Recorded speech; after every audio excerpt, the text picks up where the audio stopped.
Sot do flasim për një futbollist tjetër shqiptar, Mario Mitaj, i njohur për paraqitjet e tij të qëndrueshme në krahun e majtë të mbrojtjes dhe për pjekurinë që tregon, pavarësisht moshës së re.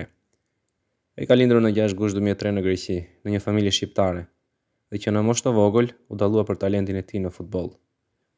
Mitaj u formua futbollistikisht në akademitë greke, ku hodhi hapat e parë drejt karrierës profesioniste. Karrierën e tij ai e filloi në Athinë, te AEK-u, një nga klubet më të mëdha të Greqisë. Aty, ai debutoi me ekipin e parë në vitin 2021, ku ishte vetëm 17 vjeç, duke u bërë shpejt pjesë e rëndësishme e skuadrës. Me AEK-un, Mario Mitaj fitoi kampionatin grek dhe Kupën e Greqisë, duke kontribuar si një mbrojtës modern që ndihmonte si në fazën mbrojtëse, ashtu edhe në atë sulmuese. Gjatë periudhës së tij te AEK-u, ai zhvilloi mbi 60 ndeshje zyrtare dhe u vlerësua më shumë për sigurinë dhe disiplinën taktike. Në verën e vitit 2023, Mitaj bëri një hap të rëndësishëm në karrierë, duke transferuar te Lokomotiv Moskva në Rusi.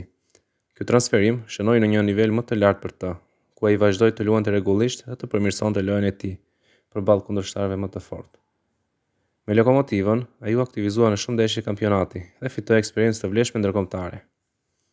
Po në vitin 2023, Mario Mitaj u transferua te klubi Al Ittihad në Arabinë Saudite, ku luan dhe aktualisht sot. Te kjo skuadër, ai është pjesë e një ekipi me lojtarë të njohur ndërkombëtar dhe ka vazhduar të jetë një mbrojtës i besueshëm në krahun e majtë.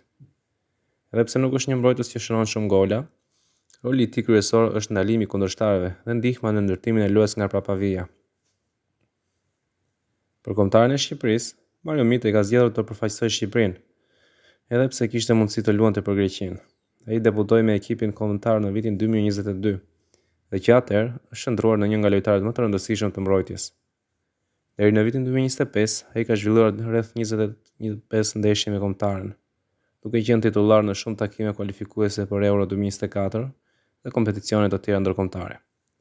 Mitaj nuk është quar për gola me kombëtarën, por ka dhënë kontribut të madh në aspektin mbrojtës. Stili i lojës së tij karakterizohet nga shpejtësia, pozicionimi i mirë dhe qetësia në lojë. Ai është një mbrojtës i majtë modern, që di të mbajë topin, të jap pasime të sakta dhe të mbështes sulmin kur është e nevojshme. Për shkak të moshës së re dhe eksperiencës që po fiton në kampionate të ndryshme, Mitaj konsiderohet si një nga lojtarët me të ardhmen më të sigurt të futbollit shqiptar.